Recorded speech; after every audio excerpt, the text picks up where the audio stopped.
Muy buenas tardes, ministros, compañeros en la edad de la piedra angular y dispensación del reino. Es para mí una bendición y privilegio grande estar con ustedes en esta ocasión para compartir con ustedes estos dos temas convertidos en uno: el obrero aprobado por Dios, sirviendo a Cristo por amor. Estos son los dos temas que Miguel tenía y unidos pues suenan así, para lo cual quiero leer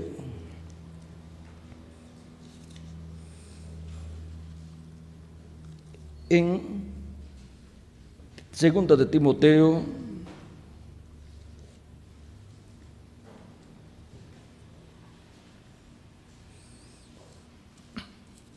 capítulo 2, verso 1 al 19, donde nos dice: Tú, pues, hijo mío, esfuérzate en la gracia que es en Cristo Jesús. Lo que has oído de mí ante muchos testigos, esto encarga a hombres fieles que sean idóneos para enseñar también a otros. Tú, pues, sufre penalidades como buen soldado de Jesucristo. Ninguno que milita se enreda en los negocios de la vida a fin de agradar a aquel que lo tomó por soldado. Y también el que lucha como atleta no es coronado si no lucha legítimamente. El labrador, para participar de los frutos, debe trabajar primero. Considera lo que digo, y el Señor te dé entendimiento en esto. Acuérdate de Jesucristo, del linaje de David, resucitado de los muertos conforme a mi evangelio, en el cual sufro penalidades, hasta prisiones a modo de malhechor, mas la palabra de Dios no está presa. Por tanto, todo lo soporto por amor a los escogidos, para que ellos también obtengan la salvación que es en Cristo Jesús, con gloria eterna. Palabra fiel es esta: si somos muertos con Él, también viviremos con Él. Si sufrimos, también reinaremos con Él. Si le negáremos, Él también nos negará. Si fuéramos infieles, Él permanece fiel. Él no puede negarse a sí mismo. Recuérdales esto, exhortándoles delante del Señor a que no contiendan sobre palabras, lo cual para nada aprovecha, sino que es para perdición de los oyentes. Procura con diligencia presentarte a Dios aprobado, como obrero que no tiene de qué avergonzarse, que usa bien la palabra de verdad, mas evita profanas y vanas palabrerías, porque conducirán más y más a la impiedad. Y su palabra carcomerá como gangrena, de los cuales son Himeneo y Fileto, que se desviaron de la verdad, diciendo que la resurrección ya se efectuó, y trastornan la fe de algunos. Pero el fundamento de Dios está firme, teniendo este sello: conoce el Señor a los que son suyos, y apártese de iniquidad todo aquel que invocare el nombre de Cristo. Que Dios bendiga nuestras almas y nos permita comprender su palabra. Pueden tomar asiento si tienen la bondad.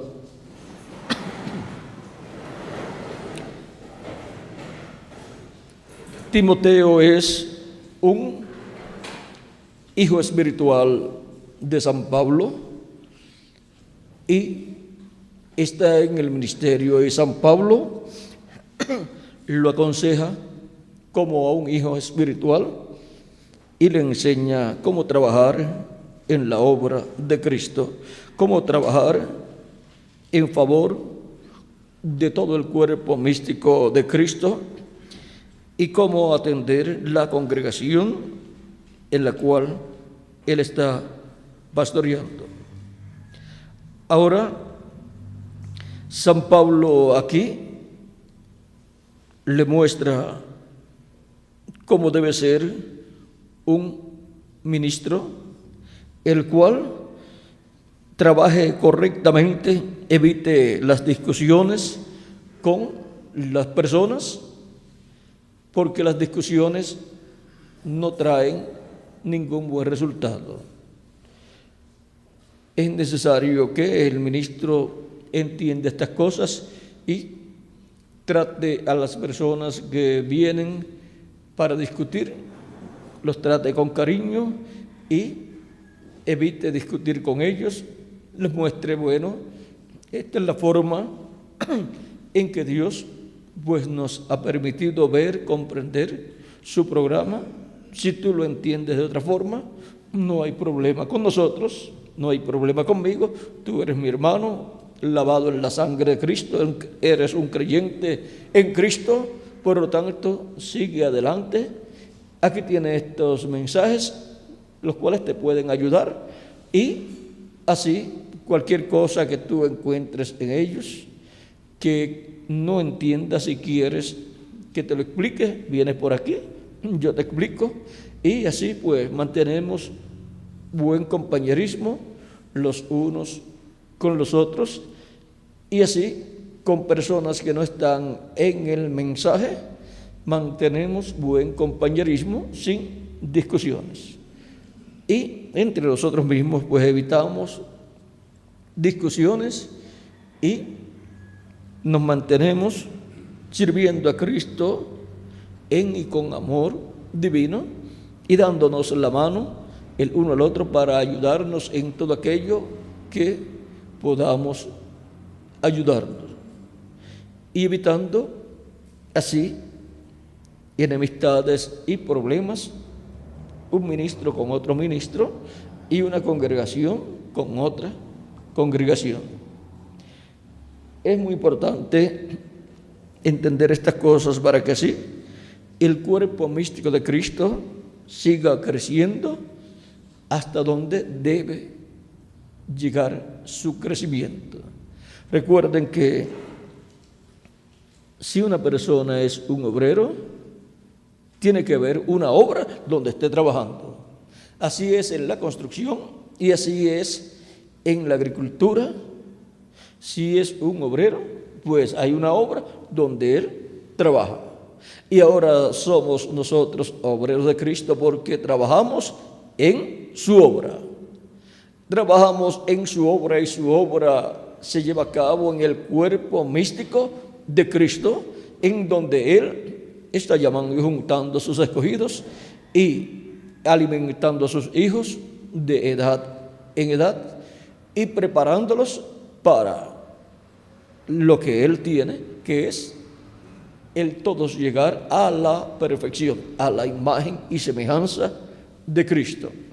La imagen la obtenemos al nacer de nuevo, y luego la semejanza física, el cuerpo físico y eterno, la obtendremos en el día postrero, cuando seamos transformados los que vivimos y los muertos en Cristo sean resucitados. Ahora hay que perseverar el pueblo, cada persona tiene que perseverar sirviendo a Cristo para recibir la adopción, que es la transformación de su cuerpo si permanece vivo hasta la resurrección. Y para los muertos en Cristo, la adopción es la resurrección en cuerpos eternos. Es la redención del cuerpo, en donde, así como el pueblo hebreo salió de una tierra para ser llevada a otra tierra, ser llevada a la nación hebrea, el pueblo hebreo a otra tierra, y ser colocados allá donde vivió Abraham, Isaac y Jacob y los patriarcas. Ahora vean, los escogidos de Dios serán cambiados de lugar de morada, de un cuerpo mortal, corruptible y temporal, a un cuerpo glorificado, eterno e inmortal. Y así es como los hijos de Dios serán restaurados a todo lo que perdió Adán y Eva en la caída. Esa es la restauración de todas las cosas para los hijos e hijas de Dios. Seremos restaurados a la vida eterna físicamente también, y luego toda la herencia divina estará totalmente en las manos de Cristo y los herederos, porque somos herederos de Dios y coherederos con Cristo Jesús, Señor nuestro. Cristo pagó el precio de la redención para toda la herencia divina ser restaurada a su dueño original. Y el dueño original es el ser humano, los hijos e hijas de Dios. Y ahora todo será restaurado totalmente a los herederos. Cristo lleva a cabo la obra de redención y ha estado en el cielo, en el trono de Dios, haciendo intercesión por todos los que Él ha redimido, por los cuales Él murió. Pero Él todavía no ha tomado su herencia. Y nosotros somos coherederos con Él de esa herencia. Él tomará el trono de David, porque Él es el heredero al trono de David, va a reinar sobre el pueblo hebreo y desde ese trono reinará sobre todas las naciones. Y por cuanto nosotros somos coherederos con Él, también estaremos obteniendo nuestra herencia como coherederos. Y por eso estaremos con Él en todas las cosas que Él estará realizando con la herencia divina. Y ahora, este tiempo final en el cual nosotros vivimos es donde se estará haciendo el entrelace. Un entrelace siempre es muy, pero que muy importante. Este es el tiempo en donde Cristo realizará el entrelace de cordero a león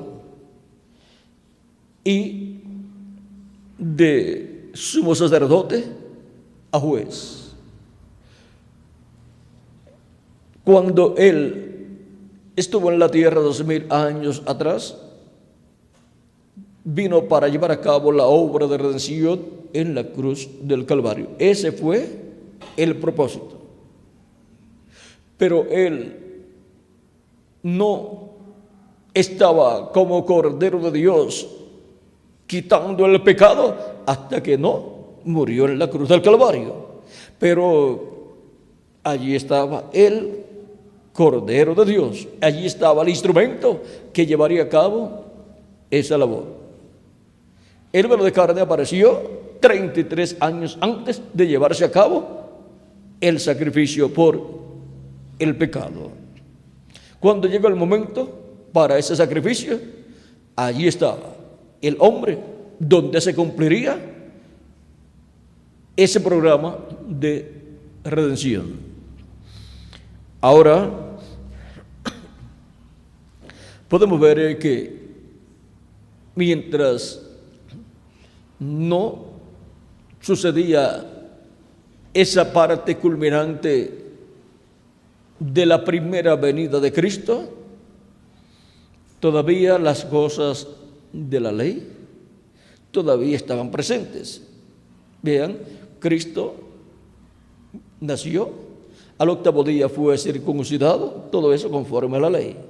Unos palomitos fueron ofrecidos también, y también el nombre le fue colocado el día 8, porque el nombre era colocado el día en que era circuncidado el niñito, aunque ya el nombre ya había sido dado por el arcángel Gabriel.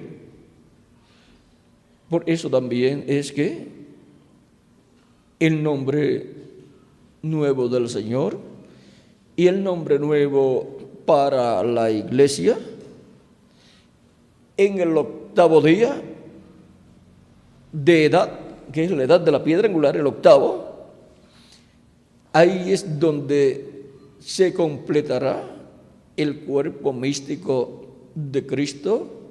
O sea que ahí en ese tiempo es donde la iglesia del Señor Jesucristo, como cuerpo místico de creyentes, habrá obtenido el nuevo nacimiento, todos, el cuerpo místico completo, todos los escogidos de Dios. Porque mientras falten, el cuerpo místico todavía no está perfecto. Y en la edad de la piedra angular es donde el nombre nuevo es colocado, así como allá para el primogénito, el día octavo era que el nombre le era colocado al niño. Y así también, vean ustedes, para los primogénitos de Dios, cuando tengamos el nuevo cuerpo, ahí cada hijo e hija de Dios, pues tendrá el nombre que Dios desde antes de la fundación del mundo determinó para la persona. Y si la persona tiene el nombre ya, pues ese mismo será el nombre que tendrá en el nuevo cuerpo. Pero si no es el mismo que Dios había desde antes de la fundación del mundo determinado para la persona, pues tendrá un cambio de nombre, como lo tuvo Pedro, de Simón a Pedro, y Saulo, de Saulo a Pablo, y Jacob, de Jacob a Israel, Abraham, de Abraham a Abraham, Sarai, de Sarai a Sara, y así por el estilo. Ahora, estos cambios de nombre, vean ustedes, vienen desde el libro del Génesis hasta el Apocalipsis, donde nos habla de un nombre nuevo. Y para que nosotros podamos ver que esto es algo muy importante de parte de Dios, hasta el mismo Señor Jesucristo dice que tiene un nombre nuevo, que recibió un nombre nuevo. Y eso es un tremendo problema para los teólogos. ¿Por qué? Porque todavía no han podido comprender el misterio del nombre del Señor Jesucristo. No han podido comprender todavía el misterio de esa manifestación de Dios en Jesús plenamente. No lo han podido comprender, y no han podido comprender todavía el nombre que el ángel de Jehová le dio al profeta Moisés, como YHWH.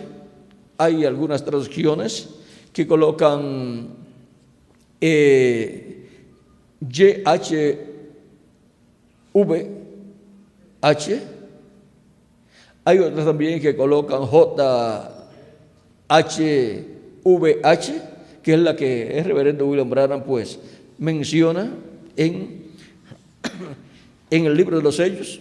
Todo esto depende del idioma al cual están siendo traducidas estas 4 consonantes.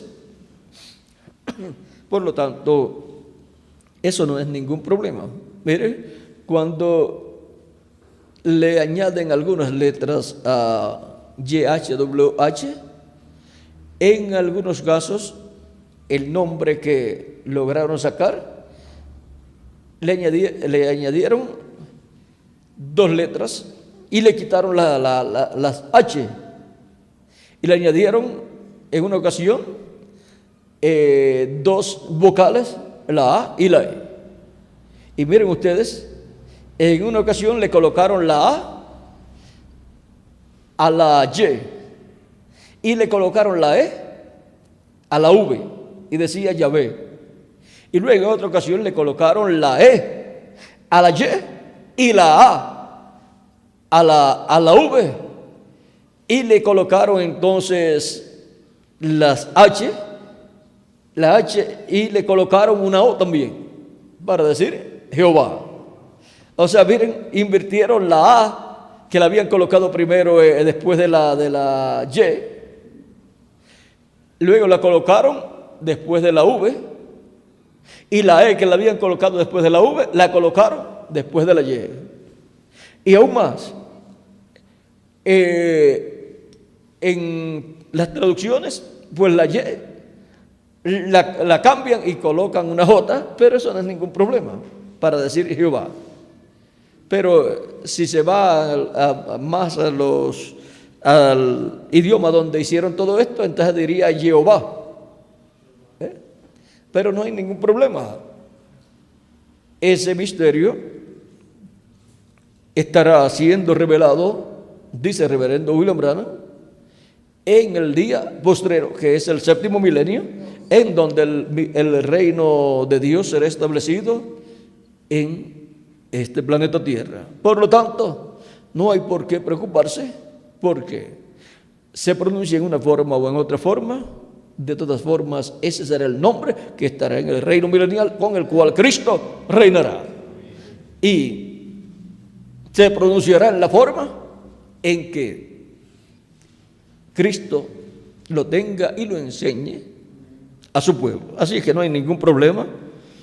Ese nombre y el misterio de ese nombre pues lo conocerá aquel que lo reciba, porque ese es el nombre que viene en la piedrecita blanca y solamente lo entenderá aquel que lo reciba. Por lo tanto, él sabrá cómo usarlo y él sabrá lo que va a hacer con ese nombre.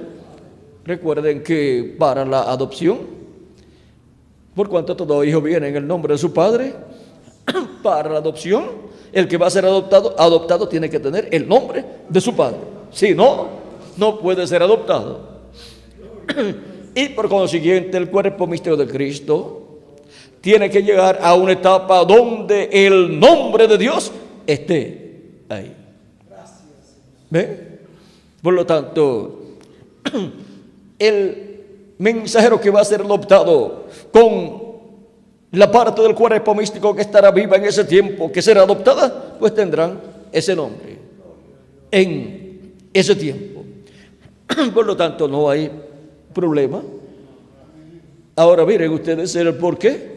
Lo de el nombre nuevo es porque va a ser adoptado un mensajero y el grupo de ese mensajero también. Por lo tanto, ese misterio de ese nombre está ligado a la adopción que recibirá ese mensajero y su grupo de esa edad. Pero ya todo eso fue reflejado en el pasado. Miren a Jacob recibiendo un nombre nuevo, Abraham también. Miren a José recibiendo un nombre nuevo. Sabnat Panea fue el nombre nuevo. Miren a Daniel recibiendo también un nombre nuevo, Belsasar. A los compañeros de Daniel también recibiendo un nombre nuevo, Sadrach, Mesach y Abednego. Y así por el estilo encontramos que diferentes personas recibieron un nombre nuevo para lo que tendrían, la labor que tendrían para llevar a cabo. Así es que Daniel con un nombre nuevo fue que llevó a cabo las labores allá en el reino del rey, de unos cuantos reyes, más bien, no de un solo rey, de unos cuantos reyes del imperio babilónico y también del imperio medo-persa. Y así por el estilo encontramos diferentes personajes que obtuvieron un nuevo nombre para las labores y ministerio en el cual fueron colocados. Eso es como una adopción. Para ser adoptados en tal labor, vean, hasta les dieron un nuevo nombre. Y ahora en estos casos, el nombre no lo toma la persona, le es dado a la persona. Ahora ustedes ven muchas personas en el mundo que toman un nombre. Bueno, este es el nombre que me gusta, por lo tanto ahora me voy a poner un nombre espiritual. Mi nombre espiritual va a ser tal. Pero vean, una cosa es la persona buscarse un nombre que le guste y decir, no, este va a ser mi nombre espiritual para tener dos nombres. Y otra cosa es que Dios le dé un nombre nuevo. Ya eso tendrá que ver con lo que Dios hará con esa persona. Ahora la persona puede nacer ya con el nombre que Dios le da para tener su ministerio, como Juan el Bautista. Para Juan, el arcángel Gabriel le dio el nombre con el cual tendría ese ministerio. Pero vean ustedes, también a Jesús, cuando nació, ya tenían el nombre que le tenían que poner para la labor que él haría en su primera venida y su ministerio de su primera venida.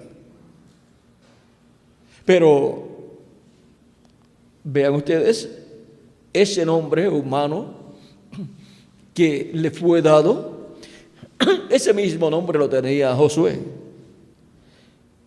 Y a Josué, vean ustedes, le fue dado ese nombre, Moisés le dio ese nombre, le colocó ese nombre, porque Josué no se llamaba Josué, se llamaba Oseas, hijo de Nun.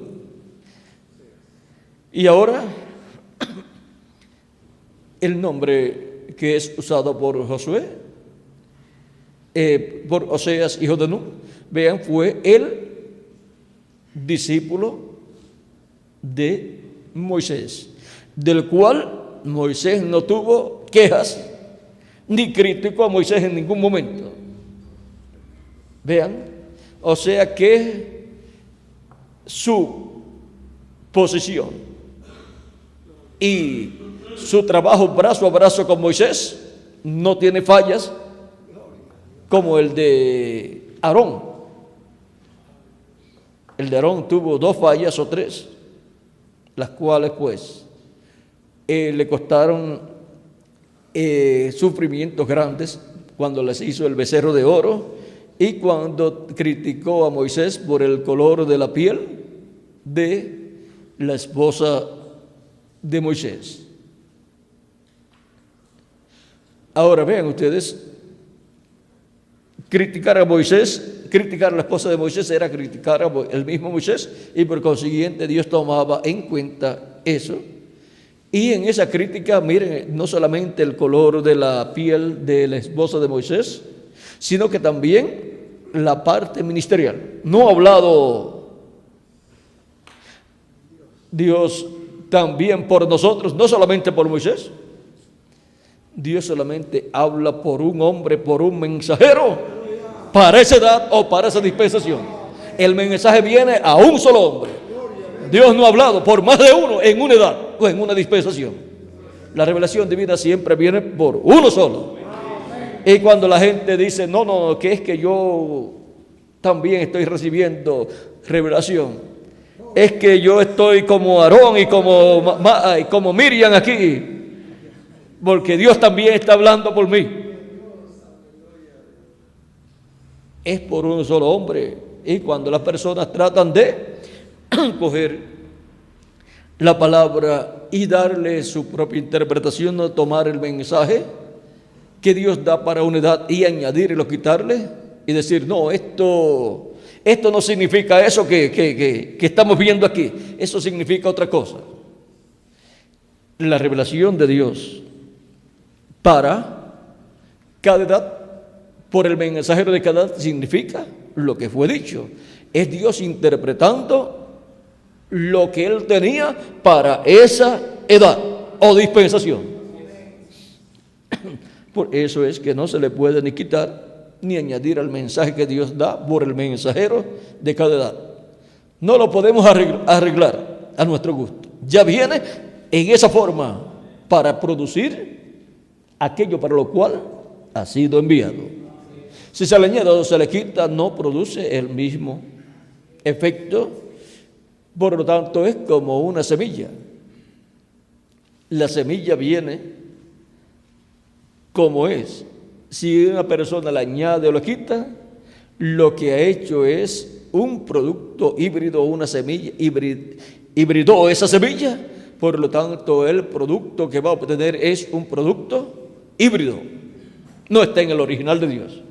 Y así es también cuando se le añade o se le quita a lo que Dios ha traído por medio de un mensajero, de una edad o de una dispensación.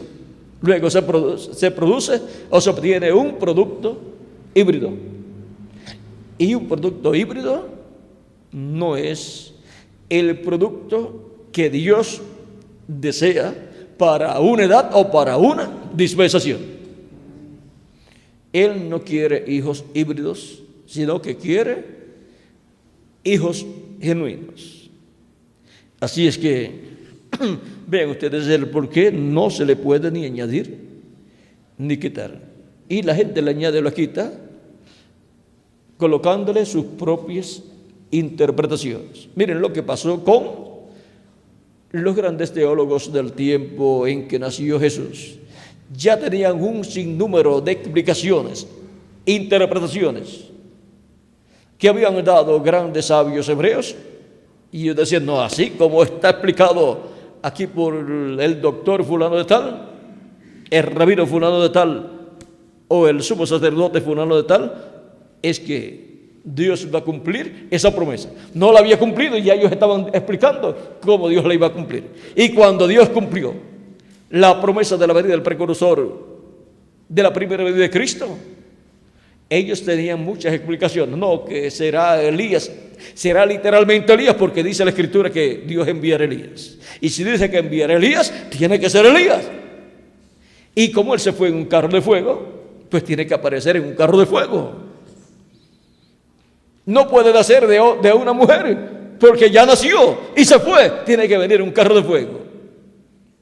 ¿Ve? Y tenían sus propias interpretaciones. Si buscamos todas las interpretaciones que tenían de lo que sería la venida del precursor de la primera venida de Cristo, encontraremos tantas explicaciones que no concuerdan con lo que fue el cumplimiento de esa promesa.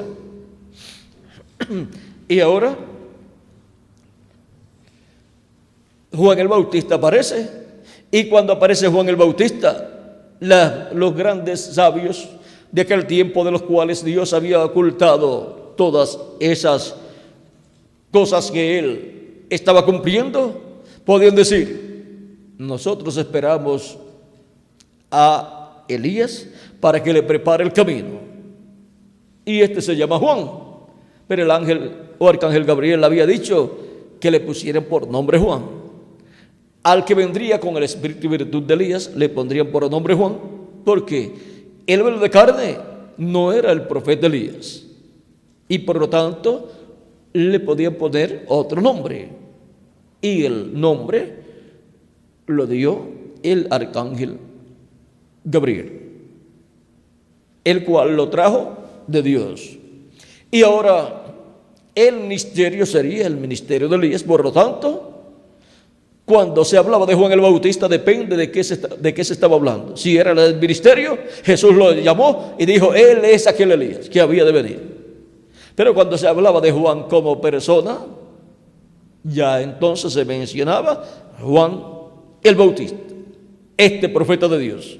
Pero cuando se trataba del ministerio que estaba operando en él, entonces se mencionaba, él es aquel Elías que había de venir. Y cuando le preguntan a Jesús, ¿no dicen los escribas que Elías vendrá primero y restaurará todas las cosas? ¿Por qué dicen los escribas que Elías viene primero?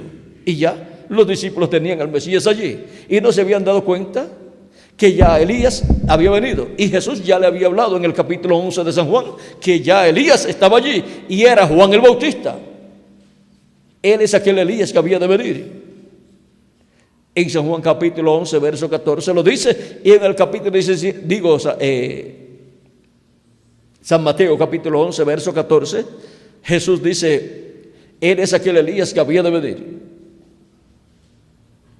Y si ustedes lo quieren recibir, él es el Elías que había de venir, o sea, el Elías que está prometido en la Escritura.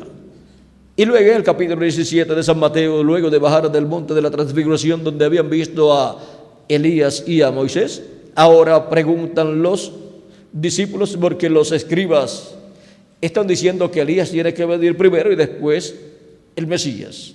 Por lo tanto, le podían decir a los discípulos de Jesucristo, ustedes están equivocados diciendo que Jesús es el Mesías, cuando no hemos visto que Elías ha venido. Y ahora le plantean esta situación a Jesús, y Jesús les dice, Elías, a la verdad, vendrá primero y restaurará todas las cosas. Eso cubre al cuarto Elías y al quinto Elías también. El cuarto Elías restauró a la iglesia, a la fe de los apóstoles, y con la manifestación del quinto Elías vendrá la restauración de todas las cosas. Los escogidos de Dios, los hijos e hijas de Dios, serán restaurados a todo lo que perdió Adán y Eva en la caída. Y ya esas son todas las cosas en lo físico también. Y vendrá la restauración del reino de Dios a la tierra.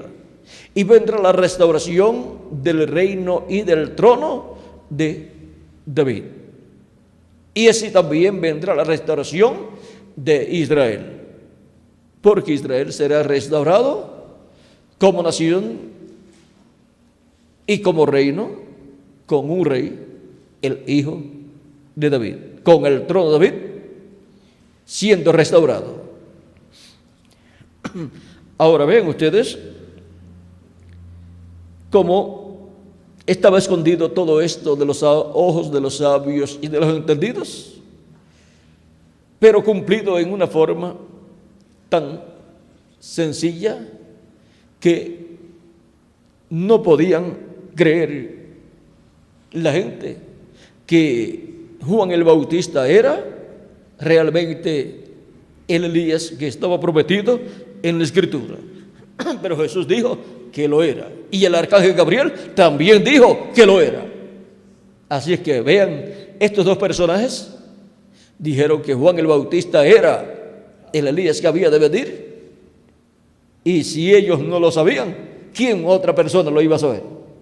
Luego el sacerdote Zacarías también lo sabía y podía decir: mi hijo Juan el Bautista es el Elías que está prometido para venir en este tiempo. Y María también lo sabía, y también Elizabeth.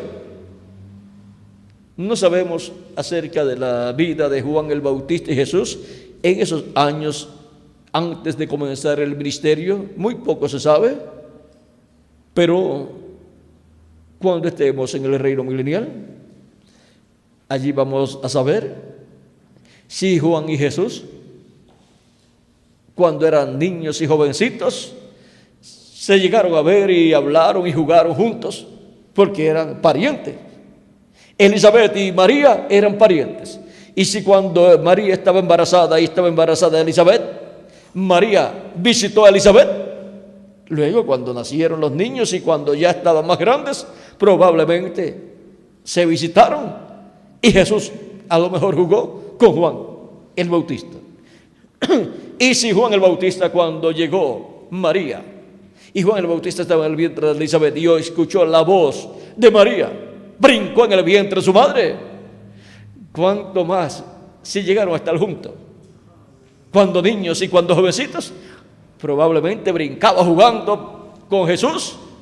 Pero eso hay que dejarlo quietecito, porque eso la historia no lo registra. Por lo tanto, cuando estemos en el reino milenial, por cuanto vamos a obtener conocimiento de todas las cosas que no quedaron registradas, porque la tierra será llena del conocimiento de la gloria de Jehová, como las aguas cubren el mar. Y todas estas otras cosas saldrán a la luz también. ¿Y cómo van a salir a la luz? Pues llamaremos a María, llamaremos a Elizabeth, a Zacarías, a José y a Jesús, y Jesús y Juan estarán allí también. Por lo tanto, ellos nos contarán la historia. Así es que va a ser un tiempo muy glorioso, el tiempo cuando estemos allá en el reino milenial. No sabemos algunos detalles, pero la Escritura dice que será un tiempo glorioso. Esa será la edad de oro, la cual fue representada en el reinado del rey David y el reinado de Salomón. Esa fue la edad de oro de Israel. Y ahora vean ustedes del reino de Israel. Esa etapa fue la edad de oro de todos los reinos o el reino de Israel, y ahora la edad de oro vuelve con Cristo el Mesías por 1000 años. Y todo estará bajo el gobierno, el control de ese reino, de ese imperio. Por eso se nos habla en el capítulo 9 de Isaías de un imperio. Ese es el imperio del Mesías, pero será de paz, de amor, de gozo, de prosperidad y de orden total. Por lo tanto, en ese reino disfrutaremos lo que humanamente en la tierra deseábamos disfrutar. Pero en esta etapa en la cual estamos viviendo, nos toca estar trabajando en su obra porque somos obreros. Sabemos que un obrero pues tiene que estar en una obra, porque si no, no es un obrero. Y estamos en la obra de Cristo, en su iglesia, la cual Él está construyendo. Esa es la obra más grande que en este planeta Tierra se ha estado llevando a cabo. La obra del templo espiritual de nuestro amado Señor Jesucristo. Y eso es de la restauración del templo de Dios. Del templo de Dios, porque el templo de Dios en la tierra fue el ser humano. No era un templo de madera ni de piedra, sino el ser humano colocado en la tierra como templo de Dios. Y ahora el templo de Dios está siendo construido, y ahora, cuando se complete la construcción de ese templo, Dios morará en todas las personas que pertenecen a ese templo espiritual, que pertenecen a la iglesia de Jesucristo. Dios morará en ellos en toda su plenitud, y morará en su iglesia en toda su plenitud. Y ahora nosotros somos privilegiados en ser obreros de la construcción más importante que se haya llevado a cabo en este planeta Tierra. Y somos colaboradores de Cristo, porque Cristo es el que está construyendo. Cristo es el arquitecto y constructor, diseñador. Él es el todo, pero nosotros somos colaboradores de Él e instrumentos de Él. Ahora, el obrero tiene que trabajar consciente de la labor que está realizando y trabajar bien. Trabajar con amor divino. En una construcción, un obrero que trabaja mal es quitado de esa construcción, porque por un obrero malo se echaría a perder toda una construcción. Pero los obreros buenos son los que son aprobados y son los que reciben la recompensa, como los atletas que corren, pero el que gana es el que recibe la corona. Y San Pablo nos dice: corramos de tal manera que obtengamos la victoria, para así que obtengamos la corona. Y la corona es la corona de la vida eterna. Ahora, tenemos nosotros que trabajar con amor divino, llevar el mensaje con amor divino, y así ser obreros fieles a Cristo y aprobados por Cristo. Unos, a través de la historia del cristianismo, unos, dice San Pablo, predican a Cristo. En Filipenses capítulo 1, verso 15 al 18, dice: algunos a la verdad predican a Cristo por envidia y contienda, pero otros de buena voluntad. Los unos anuncian a Cristo por contención, esos de los que predican por envidia y contienda, no sinceramente, pensando añadir aflicción a mis prisiones, pero los otros por amor, sabiendo que estoy puesto para la defensa del evangelio,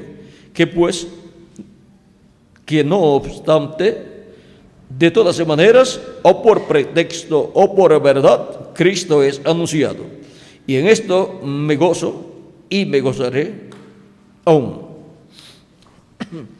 Ahora, un obrero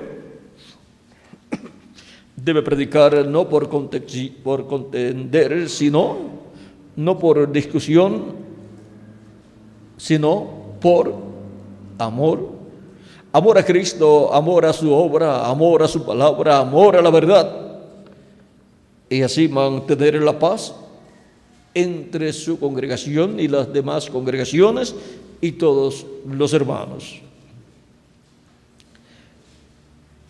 El que sobreedifica, mire cómo sobreedifica, dice San Pablo en otra escritura. Y está siendo construido un edificio, un templo,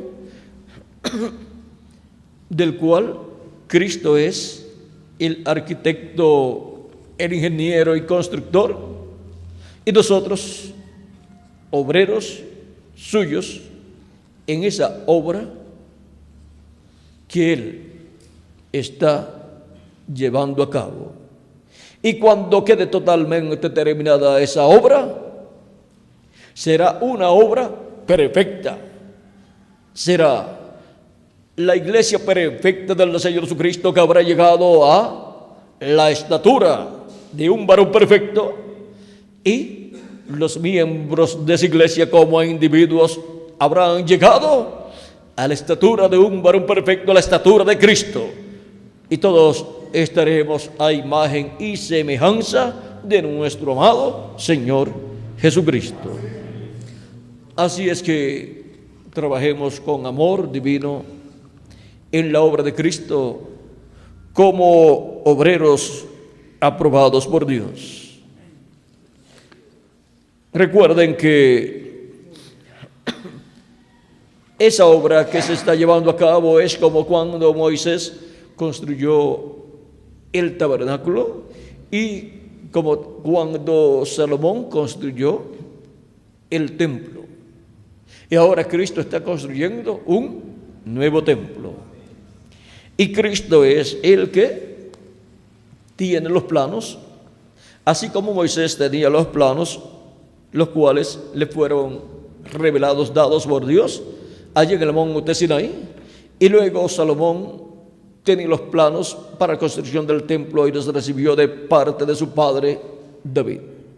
Y ahora, vean ustedes, en el nuevo templo que construyó el rey Salomón, ahí le fue colocado en ese nuevo templo algo que no estaba en el templo que construyó Moisés. Y fueron los dos querubines de madera de olivo, gigantes, de alrededor de 5 metros de altura, que eso es bastante. O sea que sería casi 3 veces mi tamaño. O sea que llegarían, ¿a dónde, Miguel? A casi... Sí, yo creo que como de aquí a allá son... Ahí hay como 6 metros 7. 5 metros, ¿hasta dónde? Hasta... anda. 5 metros, vamos a ver por aquí. Son casi 5, no 5 completos.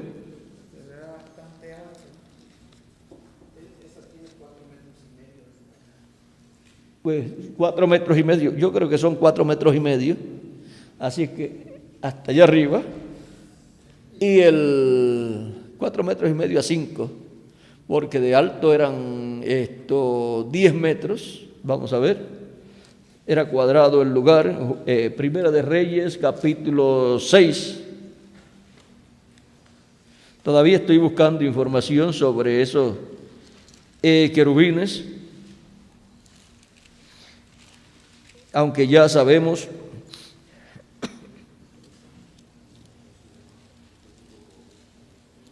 versos 23 dice: hizo también en el lugar santísimo 2 querubines de madera de olivo, cada uno de 10 codos de altura. Y eso es 4 metros y medio.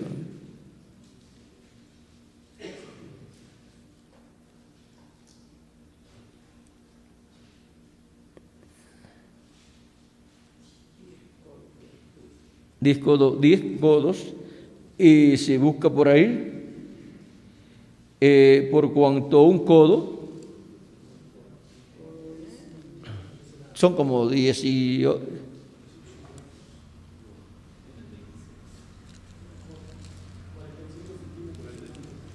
cuando multiplica todo eso, esos son 14 pies con 4 pulgadas, o sea que no, 10 codos. Y un codo tiene 45 centímetros, dice ahí en la otra página. Codo tiene 45 centímetros. Sí, eso lo dice aquí. Ya yo lo había sacado hacía tiempo, lo tengo aquí escrito, Miguel.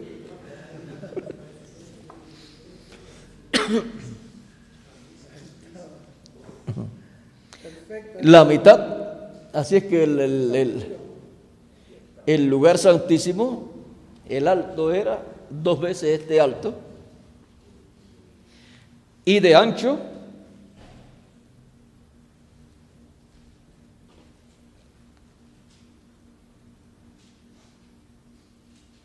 tenía el mismo ancho el lugar santísimo. o sea que era un cajón cuadrado hacia arriba, hacia los lados. Los lados, largo y ancho, y alto tenía lo mismo. El lugar santísimo. No 4 metros y medio, sino como Sí, 20 codos de alto, 20 de ancho, 20. 9 metros. ¿Ah? 9 metros como Sí, 9 metros por cada lado. Sí, 9 metros son 20 codos. Sí. era altísimo. ¿Cuántos metros hay de aquí a, bueno, de aquí, de esta columna a la otra de allá son como 9 metros, ¿verdad? De esta columna a esa otra. O a la tercera.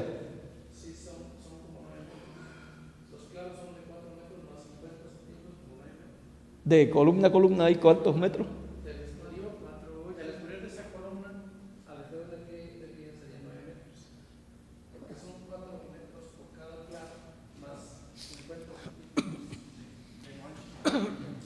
Así es que no era tan grande el sitio, Miguel, en cuanto a...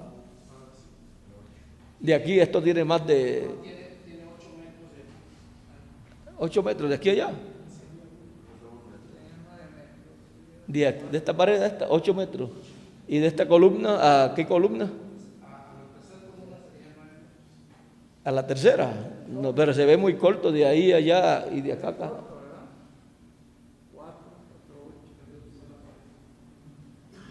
Como que de aquí a acá se ve más largo que de ahí a la tercera columna.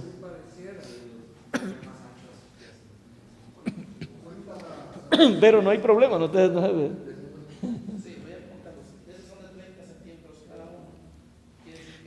Pero es para que tengamos una idea de el lugar santísimo, qué tamaño tenía.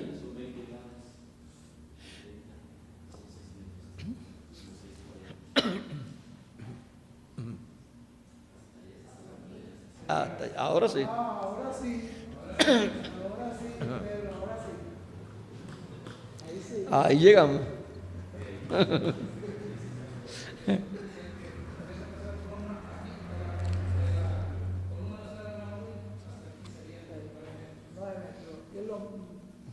Sí. Pues eso era el lugar santísimo del templo que construyó Salomón. Pero ahí esa era la parte más importante de todo el templo.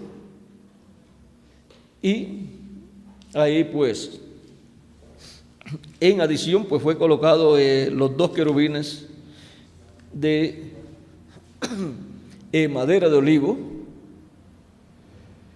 Y vean ustedes, estos dos querubines en la iglesia del Señor Jesucristo aparecen en el lugar santísimo. Es en el lugar santísimo. Si ustedes ven un cuadro también de estos que preparan con el templo, hay cuadros donde colocan también en el lugar santísimo Moisés y Elías, que son los dos olivos, porque en ninguna de las edades, de las 7 edades de la iglesia, estuvieron los ministerios de Moisés por segunda vez y de Elías por quinta vez. Ese es un misterio que estaba encerrado en la edad de la piedra angular, y en la edad de la piedra angular es donde estaba encerrado también el misterio del grupo de hijos e hijas de Dios que serían llamados y untados en el día postrero. Pues todo el mundo pensaba que con la séptima edad y el llamado del séptimo ángel mensajero de la séptima edad, todo terminaría, pero todo terminó, pero para las 7 edades de la iglesia. Pero nadie sabía que después del séptimo ángel mensajero de la séptima edad y su mensaje, vendría una etapa nueva para los escogidos de Dios. Aunque todos esperaban que Dios obrara y cumpliera ciertas profecías del Antiguo Testamento y del Nuevo Testamento y de las que dio Dios por medio del reverendo William Branham, pero nadie podía entender el mecanismo y menos la dinámica. Nadie podía entender el mecanismo y luego el cumplimiento de esa promesa. Pero vean ustedes, todo está llevándose a cabo en forma tan sencilla que solamente los que miran las cosas de Dios con una mirada simple, sencilla, pero escritural, pueden ver lo que Dios está haciendo en nuestro tiempo. Y pueden ver que esto fue lo mismo que sucedió en el tiempo de Juan y de Jesús. Ahora, Cristo está en su obra trabajando y no hay quien haga que Cristo se detenga en esa construcción de su templo. Es la construcción de su templo espiritual, que es su iglesia, y es la construcción también de los individuos para ser a imagen y semejanza de Jesucristo nuestro Salvador. Obra que Él ha comenzado desde muchos siglos atrás. En el día de Pentecostés comenzó la construcción y vean por dónde ya va la construcción de la iglesia del Señor Jesucristo, de ese templo espiritual. Ahora, en la etapa en donde nos encontramos, miren ustedes, cuando Moisés dedicó el tabernáculo a Dios, esparció sangre sobre el propiciatorio y esparció sangre luego que salió del lugar santísimo sobre todos los utensilios y sobre el tabernáculo, dice San Pablo en el capítulo 9 del libro a los Hebreos, o carta a los Hebreos.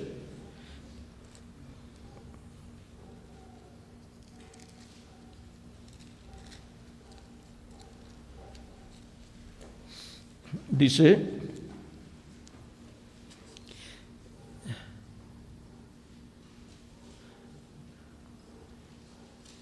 capítulo 9, verso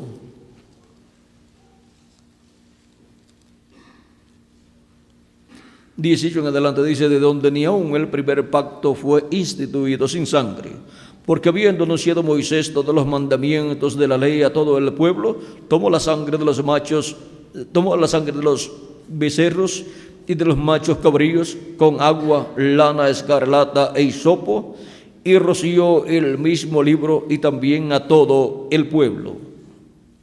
El mismo libro y también a todo el pueblo, diciendo, esta es la sangre del pacto que Dios os ha mandado. Y además de esto, roció también con la sangre el tabernáculo y todos los vasos del ministerio, y casi todo es purificado según la ley con sangre, y sin derramamiento de sangre no se hace remisión. Fue pues necesario que las figuras de las cosas celestiales fueran purificadas así. Todas estas cosas que fueron rociadas con sangre son, vean, figuras, tipos y figuras de las cosas celestiales. Pero las cosas celestiales mismas con mejores sacrificios que estos. Ahora las cosas celestiales serían rociadas con una sangre perfecta. Esa es la sangre de Cristo. Porque no entró Cristo en el santuario hecho de mano, figura del verdadero, sino en el mismo cielo para presentarse ahora por nosotros ante Dios. Y ahora vean ustedes, nosotros estamos colocados por Cristo, ¿en dónde? En lugares celestiales. Y todas esas personas que están en lugares celestiales han sido rociadas con la sangre de Jesucristo, nuestro Salvador. La iglesia del Señor Jesucristo, aunque está aquí en la tierra y ha estado en la tierra, es celestial. Y por consiguiente tiene las bendiciones del cielo, las bendiciones celestiales. Y ahora vean ustedes, Cristo en la tierra está materializando las cosas celestiales, así como fueron tipificadas en el tabernáculo que construyó Moisés y el templo que construyó Salomón. Ahora Cristo en su templo espiritual con seres humanos, Él está colocando todo lo que estaba en Él, que construyó Moisés y el que construyó Salomón. Por eso es que todos los miembros de la iglesia de Jesucristo están representados tanto en el tabernáculo que construyó Moisés como en el templo que construyó Salomón, también los ángeles mensajeros y las diferentes etapas o edades.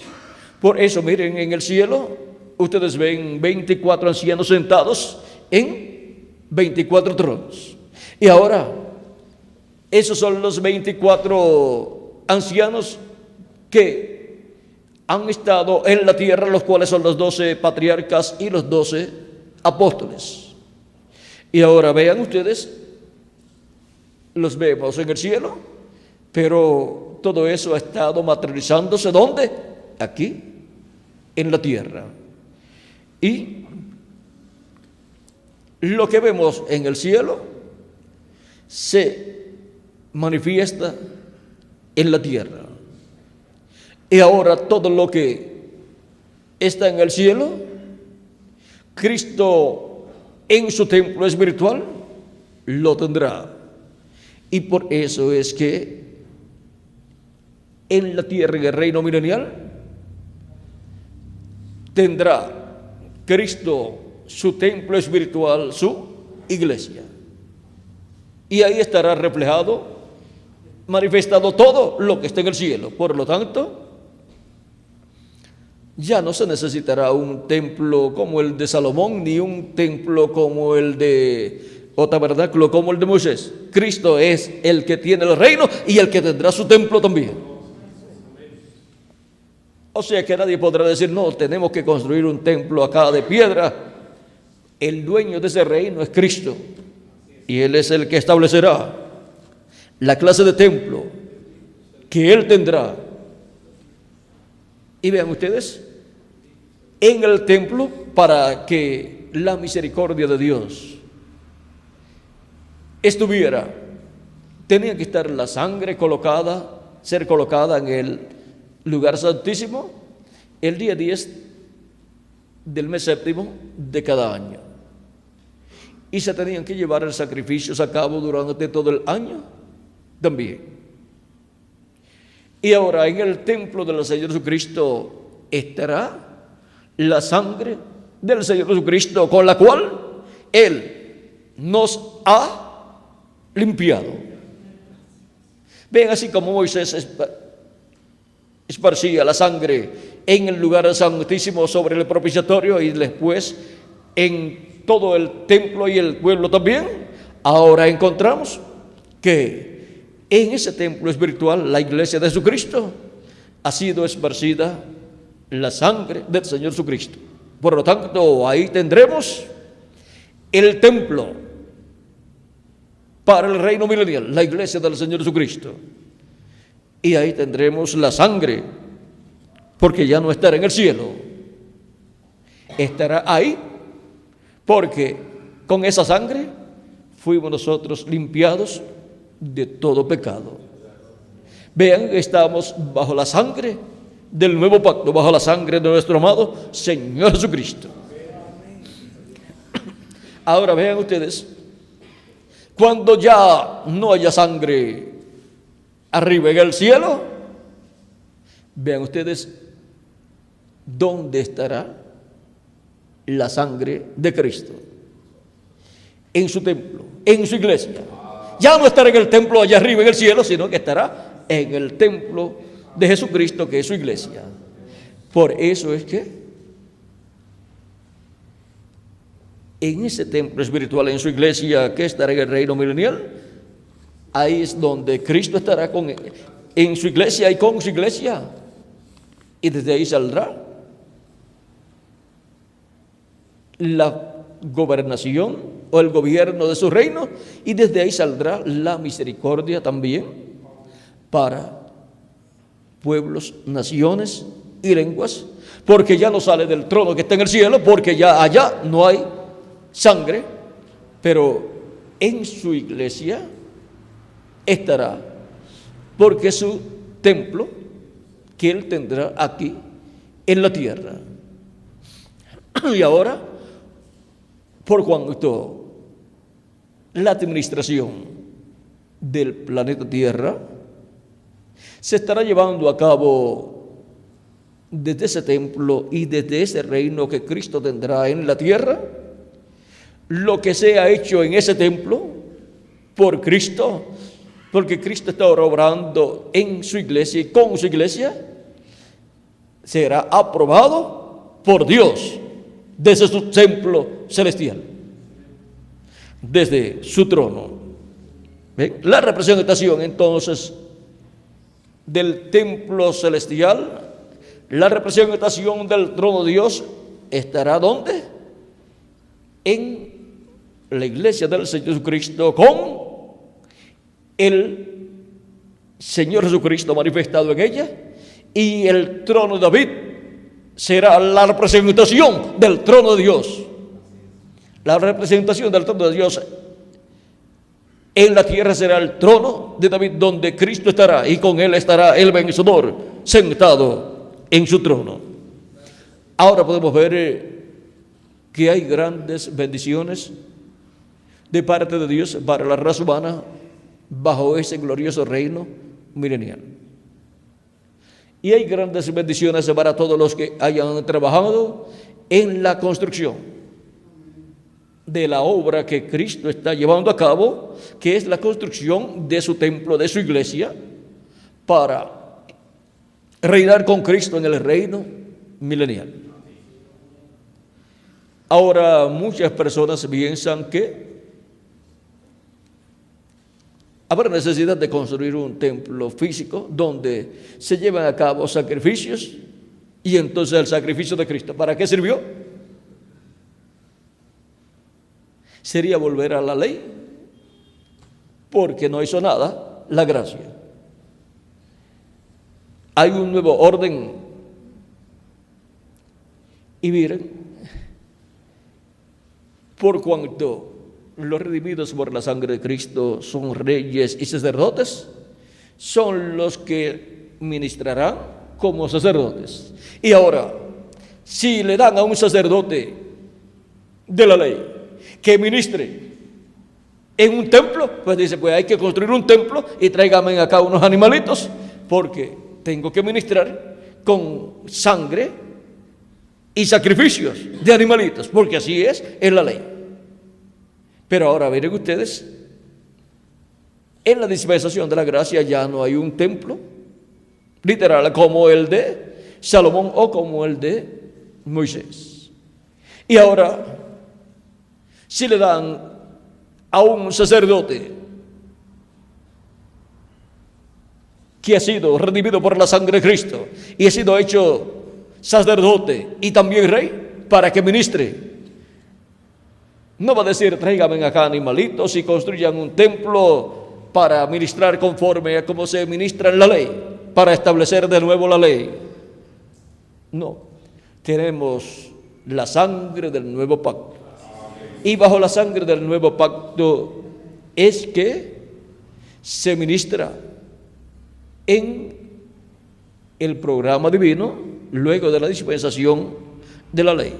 Y ese es el pacto que le confirmará Dios al pueblo hebreo en este tiempo final. Y ese es el pacto que le confirma a su iglesia en este tiempo final. Es el nuevo pacto. Y Dios ha dicho a través del profeta Isaías, del profeta Jeremías y del profeta Ezequiel, que Dios hará un nuevo pacto con la nación hebrea, con el pueblo hebreo. Y si es un nuevo pacto, entonces es conforme a las ordenanzas divinas del nuevo pacto. Bajo la sangre del nuevo pacto, la cual para el reino milenial estará ¿dónde? En su iglesia. Porque hemos sido cubiertos con la sangre de nuestro amado Señor Jesucristo. Ya no estará en el cielo, sino en su iglesia, porque ha sido aplicada a nosotros. Ahora vean dónde será encontrada la sangre del Señor Jesucristo. Ahí hay un misterio grande, pero solamente hemos tocado así un poquito sobre este misterio que en el reino milenial estará siendo manifestado. Muchos del pueblo hebreo saben que habrá un cambio de sacerdocio. Por lo tanto, el sacerdocio levítico, que representó o reflejó el sacerdocio de Melquisedec, ha sido quitado para dar lugar al sacerdocio de Melquisedec y a todos los descendientes de Melquisedec, que son hechos sacerdotes de Dios, del orden celestial, el orden de Melquisedec. Así es que vean ustedes, es un orden nuevo completo, un orden de sacerdocio nuevo, el cual estará funcionando en la tierra, en el reino milenial, y todo lo correspondiente a ese orden sacerdotal será hecho, y vean ustedes, se ministrará conforme al orden celestial. Ahora, todas estas cosas son misteriosas, pero van siendo abiertas gradualmente. Nosotros tenemos el privilegio más grande de todos los privilegios, porque nos ha tocado la edad de la piedra angular, y es la edad del lugar santísimo del templo espiritual de Cristo. Por lo tanto, estaremos viendo los misterios del lugar santísimo, porque es el lugar como edad que nos ha tocado a nosotros. En las edades pasadas nadie podía ver el misterio de los dos olivos, porque ese misterio está ¿dónde? En el lugar santísimo, el misterio de los dos querubines de olivo. Y por eso es que para las edades pasadas no estaban esos ministerios en la iglesia obrando, pero estarán en este tiempo final en la edad de la piedra angular. Así como los hebreos trajeron el evangelio a los gentiles lo llevarán a los hebreos y el rapto sucederá. Dice en la página 30 del libro de las edades.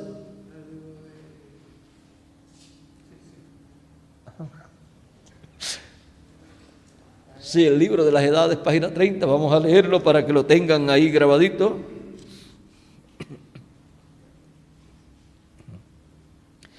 Dice: ahora, ¿cuándo volverá el evangelio a los judíos? Cuando se haya terminado la dispensación de los gentiles. O sea, cuando haya entrado hasta el último de los escogidos de la iglesia.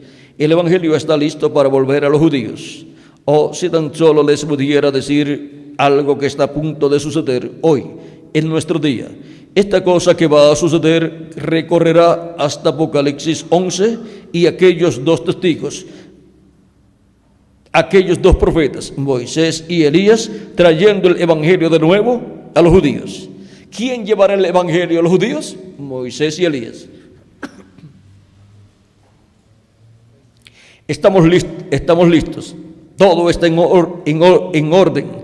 Igual como los judíos trajeron el evangelio a los gentiles, así también los gentiles se lo llevarán de regreso a los judíos y el rapto sucederá.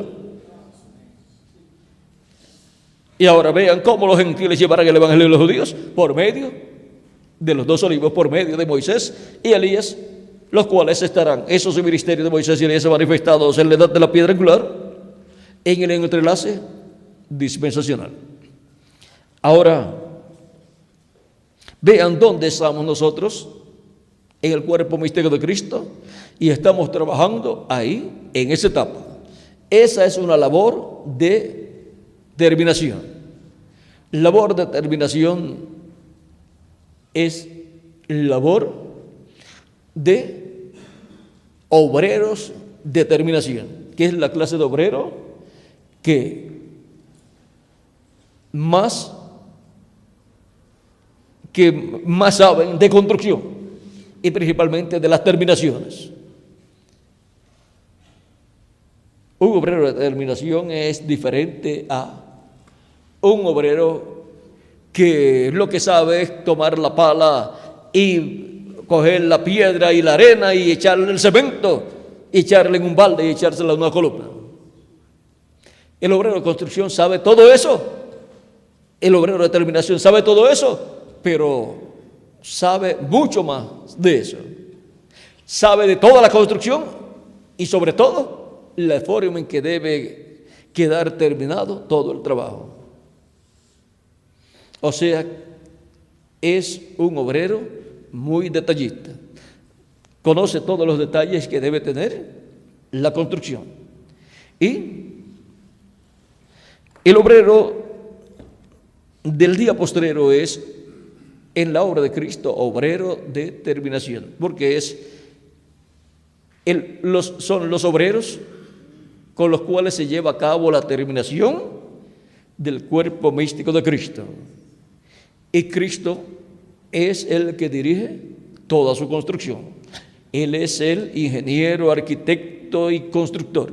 Y nosotros, obreros suyos, para trabajar de acuerdo al plano que lo tiene Él. Y nos muestra la forma de trabajar para que todo salga de acuerdo a su plano. Todo está ya diseñado por Cristo. Y nosotros pues trabajamos de acuerdo a cómo Él nos guíe en la construcción de su templo, en la parte más importante, que es la parte del lugar santísimo, la parte donde la gloria de Dios estará manifestada en toda su plenitud en este tiempo final. Es la edad de la adopción. Así como el maná que Dios le ordenó al profeta Moisés tomar en una vasija y colocarlo dentro del arca del pacto, ese maná no se dañaba. Y ahora ese maná representa la revelación divina de Cristo para el día postrero, la revelación divina de Cristo para el lugar santísimo, la revelación divina de Cristo para la dispensación del reino, la revelación divina de Cristo de la segunda venida de Cristo como el león de la tribu de Judá, como Rey de reyes y Señor de señores en su obra de reclamo. Y ese maná que no se dañaba es la revelación divina que todos los hijos e hijas de Dios tendrán en el lugar santísimo, y durante el reino milenial todos estarán también comiendo de esa revelación, de ese maná escondido. Y al comer de ese maná escondido, los escogidos de Dios, ven ustedes, tienen la promesa de ser los que serán adoptados en el día postrero. Los escogidos de Dios de la edad de la piedra angular son los que serán adoptados en el día postrero, estando aún vivos, porque San Pablo dice que habrá un grupo que permanecerá vivo y que será transformado, y hay otro grupo que son los de las edades pasadas, que físicamente ya han partido, pero que serán resucitados en cuerpos eternos. Ahora, los escogidos del día postrero, en adición de comer el maná, el alimento espiritual de la primera venida de Cristo, también comerán el alimento espiritual de la segunda venida de Cristo. Y lo comerán, ¿dónde? En el lugar santísimo. Y por consiguiente, al estar en el lugar donde estará la presencia de Cristo, la presencia de Dios en el día postrero, para la adopción de todos sus hijos, por consiguiente, obtendrán la adopción. Ahora vean, ¿dónde será la adopción? Será la adopción donde estaremos viendo a Cristo manifestado en el día postrero, en donde Él se va a manifestar en toda su plenitud. Cuando adopte a su ángel mensajero, ya de ahí en adelante será la manifestación plena de Jesucristo en su iglesia. Y ahí adoptará también a todos los escogidos de Dios de este tiempo final. Y ya ahí Cristo habrá salido del trono de intercesión en el cielo y estará manifestado en toda su plenitud en su ángel mensajero y en su iglesia, su cuerpo místico de creyentes, porque ahí es donde la dedicación del templo espiritual de Cristo se lleva a cabo, como la llevó a cabo Moisés cuando dedicó el templo a Dios, y como la dedicación del templo que construyó Salomón cuando lo dedicó a Dios, que Dios entró en la columna de fuego y habitó en ese templo, pasó por todo el templo y entró al lugar santísimo y se posó sobre el propiciatorio. Ahora podemos ver dónde será la manifestación plena de Jesucristo y adopción de los escogidos de Dios del día postrero. Es en el lugar santísimo de su templo espiritual. Y esa etapa del lugar santísimo se está llevando a cabo en la América Latina y el Caribe, con latinoamericanos y caribeños. Ese es un misterio que estaba oculto, pero que ya ha sido abierto. ¿Dónde sería la obra de la edad de la piedra angular? La obra en donde Cristo estaría trabajando Y ahora hemos visto dónde estarían los obreros del día postrero. Y aunque algunos hayan ido a otras naciones, si son parte de los escogidos del día postrero, tienen trabajo en la obra del Señor. Y los demás hermanos, aunque estén en otras naciones, hasta allá les llegará el mensaje también. Ahora podemos ver todos estos misterios del día postrero y podemos ver cómo Cristo ha estado gradualmente abriéndonos esos misterios. Conocer dónde sería la obra del día postrero para un obrero de Cristo es un privilegio grande, que dice, pues entonces ya veo dónde tengo que trabajar y ya veo con quiénes tengo que trabajar. Trabajamos con todos, pero con latinoamericanos y caribeños, aunque hablen otros idiomas, pues le traducimos, le hacemos las traducciones a sus idiomas. En América Latina y el Caribe, el idioma principal es el español, pero hay otros idiomas como el portugués y también francés e inglés, y así por el estilo. Por ejemplo, en Brasil, el portugués, en Haití, el francés y el otro idioma, el criol, y en las islas holandesas, pues el holandés, ¿verdad? Y así, por ejemplo, en lugares de ingleses, hay algunos también. Jamaica, pues el inglés del estilo de allá de Inglaterra, y así por el estilo, pero se le hacen las traducciones para que así puedan escuchar también la palabra de Dios para este día postrero.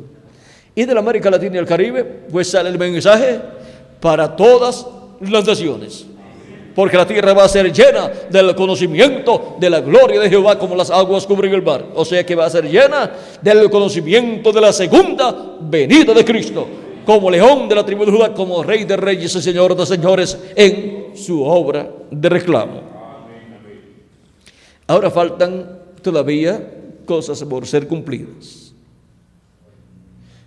Cuando estemos adoptados, las que no han sido cumplidas serán cumplidas en ese tiempo. Y ya ahí será en la manifestación plena de Cristo. Pero antes de ser adoptada una persona, pues tiene que pasar por las etapas de preadopción. Así es que podemos ver ya de antemano quiénes son los que serán adoptados en el día postrero. ¿Dónde estarán? ¿En qué edad? Y podemos ver los obreros que estarán trabajando en favor de todos esos que serán adoptados. Y ellos también serán adoptados. Por lo tanto, podemos ver dónde trabajar y cómo trabajar en este día postrero. Y trabajar con y por amor divino. No por contiendas ni por vanagloria, sino por amor divino, por amor a Cristo y su obra. Y ser cuidadosos, ser personas que estén apartados de todo mal, de todo pecado. Y si alguno ha cometido algún error, falta o pecado, confesarlo a Cristo y apartarse de todo mal. Y así cuidarse y cuidar la obra para que no vaya a ser rechazada su obra y también él vaya a ser rechazado, porque queremos que todos seamos aprobados por Jesucristo nuestro Salvador. Yo los amo a todos ustedes y deseo para ustedes lo mejor de parte de Cristo. Deseo que todos ustedes sean aprobados por Cristo como obreros buenos que de todo corazón, con amor divino, trabajan en la obra de Cristo.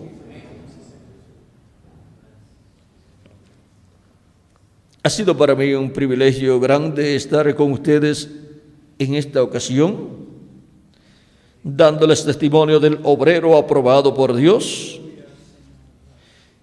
sirviendo a Cristo por amor. Sirviendo a Cristo por amor. Ahora vean lo importante que es servir a Cristo por amor. Que las bendiciones de Jesucristo, el ángel del pacto, sean sobre todos ustedes y sobre mí también, y nos use grandemente en su obra en este día postrero, y sean llamados y untados los que faltan para completar el cuerpo místico de Cristo, y sean resucitados los muertos en Cristo, y nosotros los que vivimos seamos transformados, y sea hecha manifiesta la gloria de Cristo en toda su plenitud en su iglesia, y luego seamos llevados con Cristo a la cena de las bodas del Cordero en el cielo, en el nombre eterno del Señor Jesucristo. Amén y amén. Hay un detalle ahí en la cena de las bodas del Cordero. ¿Saben ustedes que es que cuando se lleva a cabo la cena de las bodas, eso es la recepción en toda boda? Luego, después que se casan, hay una recepción, una fiestecita donde le dan regalos a la novia, los regalos y todo, y al novio también le dan, pero más a la novia que al novio. Es que el novio se llevó el regalo más grande, la novia, ese es el regalo más grande. Y ahora la novia, cuando se casa, recibe el nuevo nombre, un nombre que no tenía primero. Ahí hereda el nombre de su esposo. Y por eso es que le colocan en muchos países el nombre de ella y después le ponen de fulano. En otros países no le ponen de fulano, sino que le quitan el apellido de ella y le plantan el del esposo, y de ahí en adelante pues ese es el nombre, el apellido que lleva ella. Vean, cuando se va a la cena o a la recepción, ya ella tiene el nombre nuevo. Y lo conoce también. Bueno, la iglesia del Señor Jesucristo, cuando vaya a la cena de las bodas del Cordero, pues tiene el nombre nuevo, el nombre del esposo con quien ella se ha casado. Durante todo este tiempo pasado, desde el nacimiento de la iglesia hasta este tiempo final, ha sido la novia del Señor Jesucristo. Pero para el día posterior, las prudentes entran con él a las bodas y se cierra la puerta. Y ahí es donde ella es casada con él y recibe el nombre. Vamos a dejar eso para otra ocasión.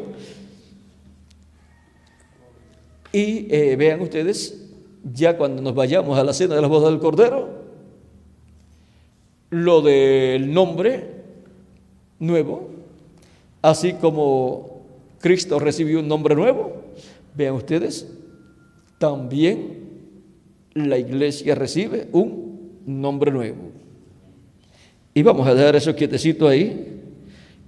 Sabemos que ese es el nombre de Dios y el nombre de la ciudad de nuestro Dios y el nombre nuevo del Señor Jesucristo. Por lo tanto, no hay ninguna preocupación, sino lo que hay es curiosidad en muchas personas, pero es algo seguro. Ya eso es una promesa de parte de Dios.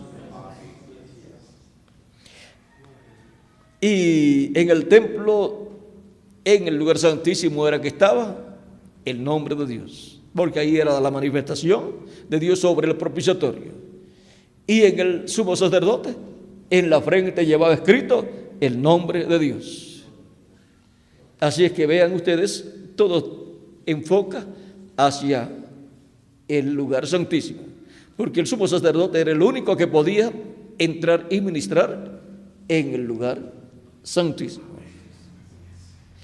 Ahí lo vamos a dejar, porque ahí, si seguimos hablando, tendríamos que ver cómo se ministra en el lugar de la edad de la piedra angular, el lugar santísimo, y por consiguiente veríamos un sinnúmero de cosas ahí en el templo espiritual de Cristo.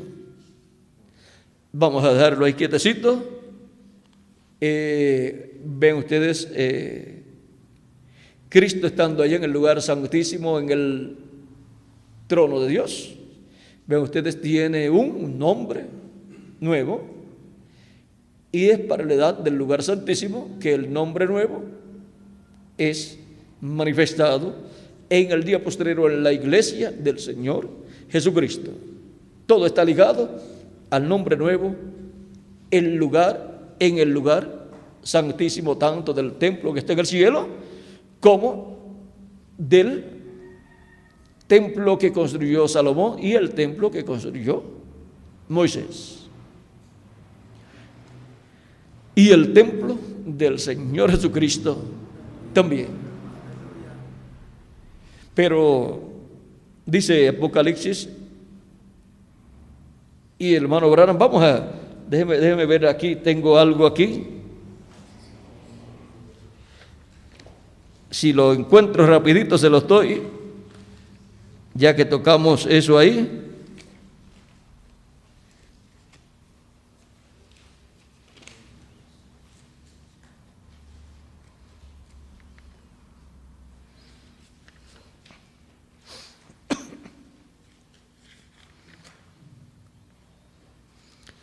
Como no lo tenía para hablarlo en estos momentos,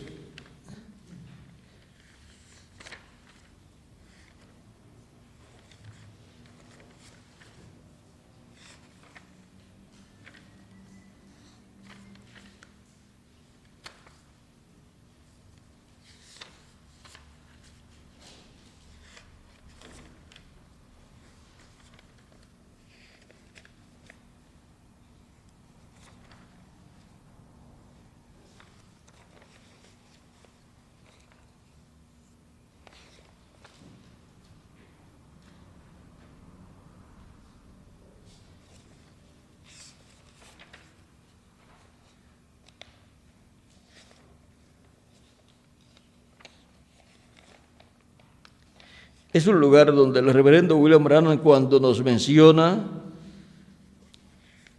sobre el nombrecito en la piedra,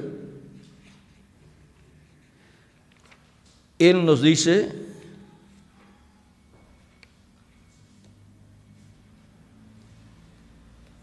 vamos a ver si lo conseguimos.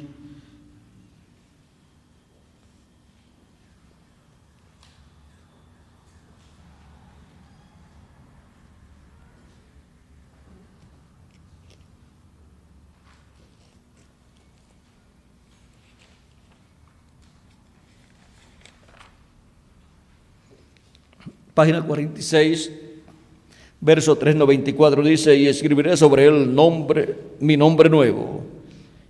Es mejor dejar eso solo, eso quieto, ¿verdad? Muy bien, fíjese, él escribiré sobre él. Él allí es singular.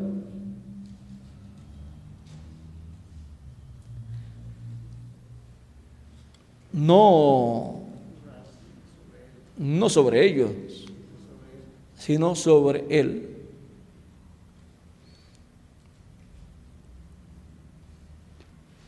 También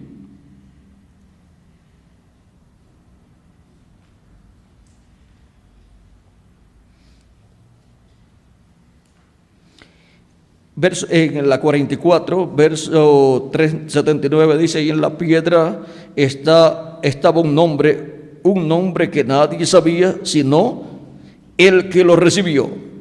Él lo sabía, pero nadie pero ningún otro lo podía saber sino Él. Ahí también es en singular.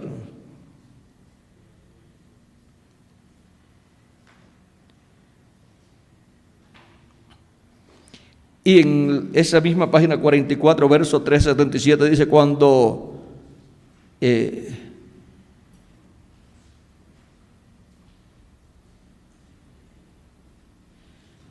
los nicolaitas levantaron su líder y pusieron una piedra de mármol a sus pies, ¿ve? Ahora, Dios mandó a su líder lleno del Espíritu Santo. O sea, ese es el otro aspecto. Cuando el enemigo allá levantó su líder, por otro lado, Dios envió su líder, su mensajero. ¿Ve? Dios mandó su líder lleno del Espíritu Santo para su grupo lleno del Espíritu Santo, su ángel, y puso sobre él un sello de un nombre, pero no lo revelará. Lo tenía que guardar a sí mismo. Ningún hombre lo sabe sino él mismo. Maná escondido, una piedra con un nombre nuevo que ninguno sabe sino él mismo. Y fue dirigido al ángel de la iglesia.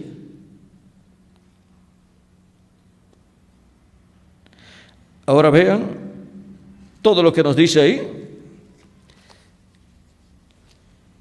El reverendo William Branham y todo esto, vean ustedes, para este tiempo final, Dios lo estará manifestando como Él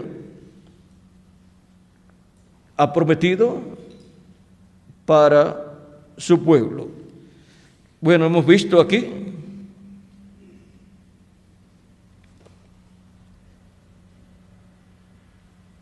tengo que aprovechar así y marcarlo rapidito, porque si no se olvide después para conseguirlo, pues da más trabajo. Podemos ver que toda la obra de Dios del lugar santísimo en el cuerpo místico de Cristo está bajo un misterio siendo manifestado en el día postrero. Y también está un nombre envuelto ahí en el lugar santísimo. Por eso fue que cuando el reverendo William Branham tuvo la visión de la carpa y la manifestación de Dios en la visión de la carpa, y él señaló esa manifestación ahí, y el ángel le mencionó eso en el libro de los sellos también, como la tercera etapa. Y cuando él tuvo la visión de la carpa, él estuvo buscando un nombre que él vio o escuchó allí.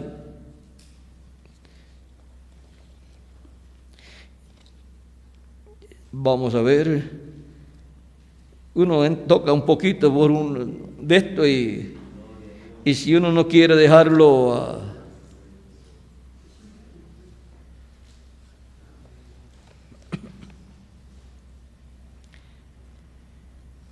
página 26, verso 2:16 dice,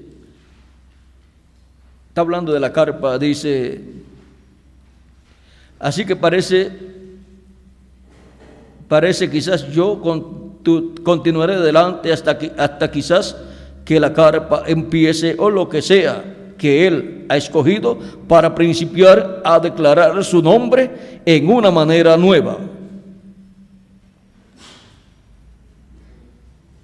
Pero cuando lo haga, será tan perfecto como los otros, como las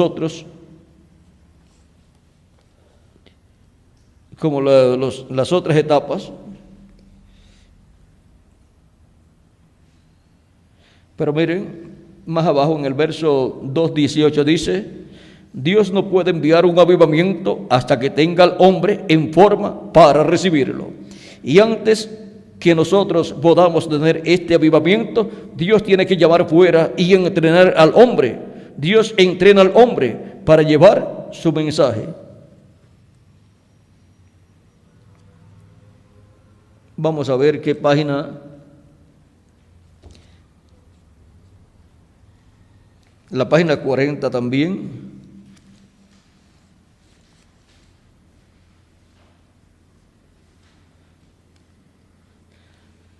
Página 40, verso 3:21.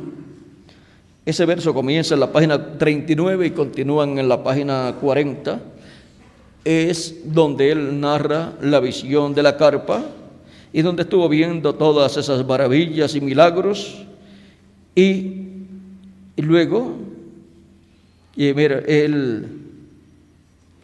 cuando él pregunta acerca de ese lugar,